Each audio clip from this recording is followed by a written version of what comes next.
ಅಯ್ಯೋ, ಇವ್ರನ್ನ ಕಾಲೇಜಿಗೆ ಕಳಿಸಿ ನಾನು ಪಡೋ ಪಾಡುಂಟೆ. ಅಯ್ಯೋ ದೇವಾ, ನಾನು ಬೇಗ ಸ್ನಾನ ಮಾಡಿ ದೇವಸ್ಥಾನಕ್ಕೆ ಹೋಗಿ ಬರಬೇಕು. ಈ ಪುಷ್ಪ ಏನಾದರೂ ಬರ್ತಾಳ ಅಂತ ಕೇಳಿ ನೋಡ್ತೀನಿ.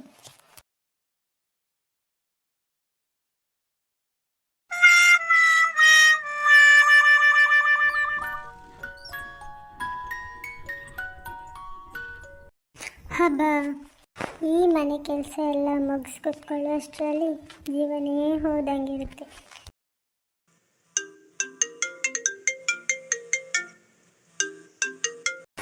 ಹೇಳಿ ಅಕ್ಕ.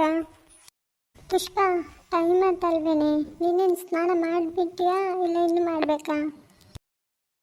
ಅಯ್ಯೋ ಅಕ್ಕ, ಹೌದಲ್ಲ, ನಾನಿನ್ನು ಸ್ನಾನ ಮಾಡಿ ಹೊರಡ್ಬೇಕಷ್ಟೇ ಅಕ್ಕ. ಈ ಮನೆ ಕೆಲಸ ಎಲ್ಲ ಯಾರಿಗೆ ಬೇಕು? ನಂದೊಂದು ಅತ್ತೆ ಇದೆ ಅಲ್ಲ, ಕತ್ತೆ, ಎಲ್ಲ ಹೋಯ್ತಾ ಅಂತ ಗೊತ್ತಿಲ್ಲ. ಮನೇಲಿ ಈಗೇನೋ ಕಾಣಿಸ್ತಿಲ್ಲ. ಏನಾದರೂ ಪರ್ಮಿಷನ್ ಬೇರೆ ಕೇಳಬೇಕಲ್ಲ ನಾನು. ಅದಾದರೂ ಬಿಡಿ ಅಕ್ಕ, ಹೇಗೆ ಸಹ ಕೇಳ್ಬೋದು.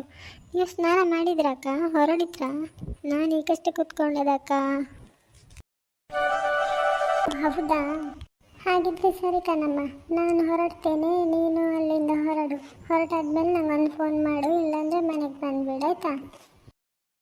ಸರಿನಕ್ಕ ಆಗಿದ್ರೆ. ಅಯ್ಯೋ ದೇವ, ನಮ್ಮ ಅತ್ತೆ ಬಂದ್ಬಿಟ್ಲಲ್ಲ.